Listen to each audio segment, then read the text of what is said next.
Well, how are you doing, sir? Good. How are you? Awesome. Love the poster in the background. Thank Uh, you. Follow you on I- the internet, so it's nice to put a true face to the photo. right? Yeah. Likewise. Uh, you're not unaware that I like your work, but I'll tell you to your face I like your work. Uh, Thank you. I think, Appreciate that. of course, I think it's actually sort of rare. It's not unusual for there to be like voices in horror, for lack of a better word, right? But it's Uh, usually a writer director or just a director, and they sort of take the credit. Like, you think of Scream, you think of Wes Craven, even though Kevin right, Williams, like, guys, right. Totally.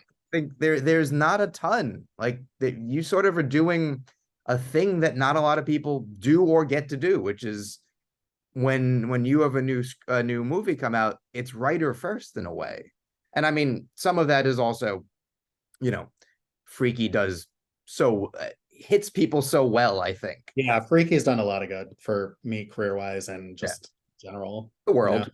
Yeah. I got really lucky and I honestly it's funny you bring that up because I noticed on this movie a lot of times my name was all over the place and it was Yeah. surprising. It was honestly quite surprising because I was like, I should have usually asked for more money. it's just I don't know. Like it's crazy how writers can be so forgotten. I mean, we were Yeah, just on a strike for 150 days for that fucking reason. You exactly. know what I mean? So it's like, yeah, it's been kind of wild and but it's been great. And I feel like I'm very lucky that I've kind of broken through like a log jam in a Yeah. way. And in a way that's not um it also feels, I think, good for, I think, people who want to get into it, because it's I think not so too. Yeah. unattainable thing. It's no, I write horror movies. Like, Yeah, I write silly horror movies. I'm an idiot, yeah, Joey. I'm well, very stupid.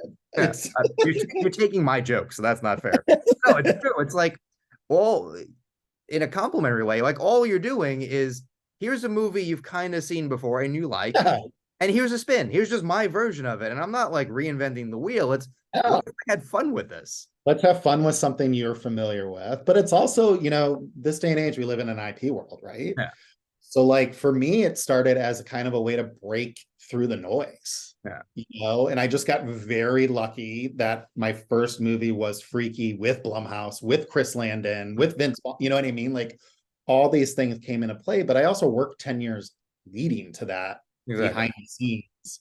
You're So like, it I was, made bad movies a little less bad for a long time. That's what we all do when we start. Like, we don't tell you. yeah, so it's kind of cool to like kind of have a little bit of Yeah. a thing attached to my name. My agents tell me it helps. I've been getting meetings that way because it's like, oh, we want a Michael Kennedy idea. You're like, who? Really? Me? All Yeah, I right. go. I say to my agent all the time. I'm like, do they know who I am? I'm a Do they moron. think I'm a Kennedy Kennedy? Like, I no. don't have money. I You're don't like, have money. I'm not a Kennedy. no, no, no. And I'm not the crazy one. I can't help you. Uh, Yeah, yeah, and I'm I can't, sober. I'm not a drunk. yeah, I can't finance the movie, but I can write it. But I think that's Yeah, the interesting thing is, all too often you get, actors have this problem a lot, is you get offered the thing you just did. And an right, actor never wants to do that. And writers right. don't really want to either. But you kind of crack the code because you're like, I know what you're asking. And I can transpose this to a lot of different things. It's not like I'm sure you would get bored if they're like, can you do every holiday? But for a Right. while you'd be like, sure. I got an Arbor Day horror film. Let's try it out. Why not? Flag Day. Yeah. Uh, yeah, it's a nice way to kind of recalibrate, but also kind of do something familiar. But I will be honest, I sold a script before the strike that is definitely different for me. It's very dark and more adult and stuff. So I'm really excited that I'm gonna get to finally show people that I actually can do something else. But I'm also not ashamed. No. Like I've had a couple people be like, "Are you gonna ever do you know how to do anything else?" I'm like, at least I know what I'm doing. I don't know. Like, I don't think it's an insult when people say that to me. No, you're like, and the thing is, I think it excites the people who make the movie. Like, so I can't imagine reading Freaky and not going, I want to make that movie. But obviously it takes forever to make anything. But when you look at who you get involved with, like, they're not people who your director likes to make horror and is, Yeah, sort of becoming one of the A-list names in the genre. But the people filling out the cast are not horror mainstays. right. And Vince doesn't work a ton. So No, that was like And Vince was Catherine has amazing taste also. Catherine's awesome, and so is Yeah. Vince. But like Freaky, weirdly though, it was like Chris and I wrote the script. We wrote it. We it clicked. We wrote it fairly quickly, and we slipped it to Blum on a Thursday, basically going because of our relationships with them. Yeah. You have the weekend, and then it's going to go to other people. Blum took it off the table on Friday. He's like, no, no. Like he was just like, I'm not letting anyone else make this Yeah, movie. It was one of those situations where he read the script and go, I can't believe this hasn't been made before. exactly. So we got really lucky there. But then Knife, on the other hand, it took me 3 years to get it into production. Which again is weird because you're like, I'm taking two tastes that taste great together. Like, and you get to do a thing that, like, and admittedly, I'm not a huge like Christmas movie person. I'm a angry Jewish man who doesn't really do religions. Like, I don't care about Christmas. But I think the thing that you do with that is you actually play the Christmas stuff really straight, which is, I think it throws people off in like the first couple minutes. It's like, wait, So, there's no making fun of Christmas. Like, no, I made a Christmas movie. I just also have a guy butchering people in it. right. Like the first 15 minutes until there's a kill are like a Hallmark movie. Oh no, it's 100% the crap my grandmother's watching when I was on purpose. Yeah. It's funny how people either get that and love it or don't get it and hate it. But it's like, it's clearly like, for us, we're like, this is a fucking Hallmark movie. Yeah. That you're going to get comfortable with, and then boom, there's a guy in a white costume going to start butchering people. Yeah, and it allows you also, I think, to be not even simpler, but for the horror elements to be like, I'm just putting a horror movie in here. I don't have to reinvent horror. Like, I can have a guy in a mask with a knife running around, around corners faster than he needs to be. All the stuff that in a higher, if the like in Freaky, I feel like you would bounce back against that a little bit and go, but this movie's so like smart and perceptive and breaking down. You're like, yes, in that one I was doing this. Here I'm taking a horror movie and putting it into a Christmas movie and vice versa. Like, and for me, it's like all the like the little stuff that makes it more clever. Like, it's a Hallmark movie, but everyone's gay. Yeah. Like doing those little differences that make it, effective to me anyway, and make it feel like it's fresh, and it makes it feel like you're saying something a little bit different. Like, look at how sweet and wholesome Christmas is for gay people too. Yeah. It's like, almost like everyone can be a human being. What a shock. Yeah, shocking, right? Or like everyone can be a victim of a horror movie. You don't have to go first because whatever you look a certain way, you like a certain person. Like it's subtle in the stuff it's doing while still being the best kind of base. Like I was telling someone about it, like, exactly what you're getting here. Like there is no mystery. We're not trying to like pull the rug out from under you. We put it in the title. It's a Wonderful Life with a knife. I mean, literally that was like a joke title in the beginning, and it eventually became a thing that everyone's like, actually, this should be the title. Yeah, what am I? Oh, Red Christmas. That's then you start coming up with even worse puns. Yeah, you're like, they're not going to get wittier. You're like, this is my best work. Yeah, this is what I can do. Yeah, I'm only going to get worse. It's gonna, Yeah, exactly. But so funny. Well, that's the thing about, I think, watching the stuff that you write. You get this feeling of joy from the, and I think horror works best when the people creating it are having a good time. I have so much fun doing this. You have no idea. Well, how could you not? Like, yeah, and like Freaky is a really great example, and I think Knife is too. Both sets were joyous. Yeah. Like both directors on both movies, the producers on both movies. I was involved on Knife more than on Freaky. Freaky, I was there every day, and I was just kind of Chris's shadow because I wanted to learn everything. Yeah. But on this, I was a producer, so I got to take everything I learned from Freaky and bring it to Knife. And the biggest thing I learned on Freaky was that Chris Landon's an awesome leader and hired really good people that he trusts to do their job, so he didn't micromanage them. And then he made the set fun. We had those kids on the cast of Freaky and on Knife. They came on their fucking days off to hang out because they loved being on the movie. That's like the thing that, yeah, like Aiden Howard, who plays Jimmy in the film, he was on the movie, I think 8 days. He showed up on set like 12, and there were days like, you're not working today. He's like, I'm just here to hang out.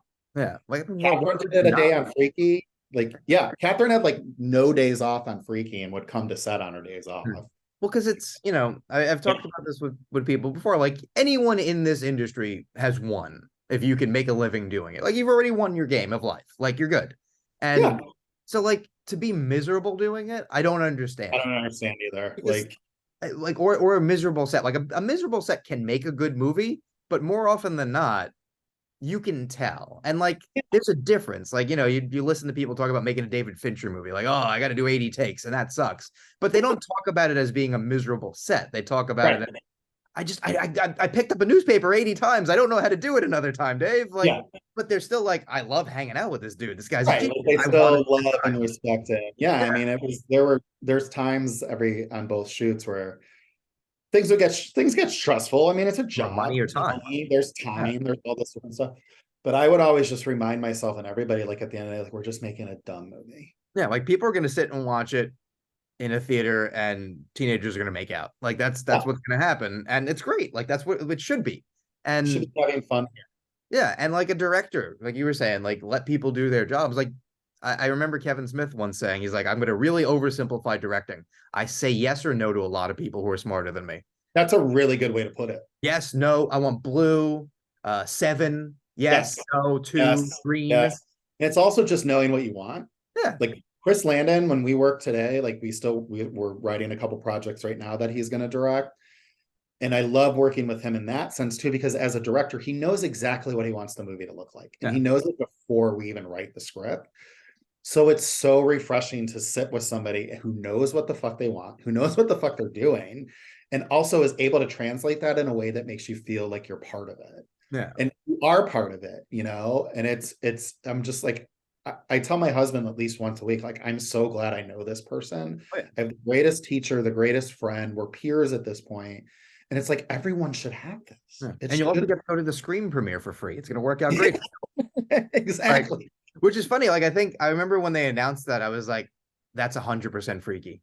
Like that's you, that's him and you making that movie puts that on the radar for them because it's such a Whoa, totally, 100%. Like which is James also like, Mangold loves that movie. yeah, and it's fun to see like a team and like you can go guys make separate things, but then when the work is increasing and you're going in different directions and getting gigs, it's clearly them going, well, I like both of you guys and I like what both of you did. It feels like a reward for both people, which I think is Yeah, because Chris yeah, and I do our own stuff still, but we'll have these ideas or we'll have this, like, we'll just go like, he'll think of something or I'll think of something, and like we'll both have that, like, oh, this is an us. yeah.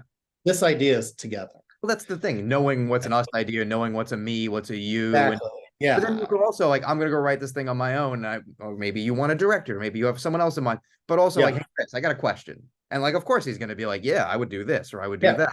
Hey, do you like this idea? And if he Yeah, goes, yeah, then I go, want to do it with me? And he does the same thing. yeah, which is what you want. Like, I think Yeah. people really short. I mean, it's not a shock. Shortchange the writer in things a lot. Like, I love Yeah. Sean Baker, but I love everything up until this new one has been with Chris Bergash, his co-writer, and like. I was even talking to Chris once, and he's like, it's funny when like we'll go to Cannes and they'll be like, does he need a ticket too? He's like, yes, I wrote the movie with him. Like, Jesus. like, okay, I won't go up on the stage or something. That's fine. But like, I made it with him. Like, Can I have a ticket for me, one person, please? yeah. Or like, you hear about writers who go to the Oscars when they're nominated for something. You're like, I know I'm the fifth, but like, am I really behind a wall during this? Like, all right, I guess. Just happy to be here. Woo. Yeah. So Thank you.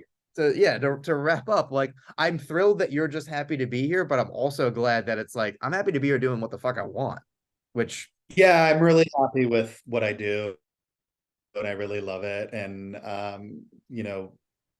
it means I get nervous still, and like I get scared, and I'm question myself, and I think that's all part of because I love it so much. and listen, if anyone bothers And I you, hope that never dies. no, What's that? I said that'll never change, but I think if anyone ever bothers you, just call Vince. Just be like, Vince, you're big, go beat him up. Yeah, Vince is a tough dude. He's a large man, so like you're just like Very large. you're quiet and mind your own business. You haven't done anything wrong. You want to be in the news? Go beat someone up for me. Oh, thank you so Thank much. you, Joey. Oh, my You're pleasure. I'm eager for people to see this, and can't wait for the next one. I've wanted to talk to you since Freaky. Thanks, buddy. Appreciate it. Take care, man. Bye. Thank you.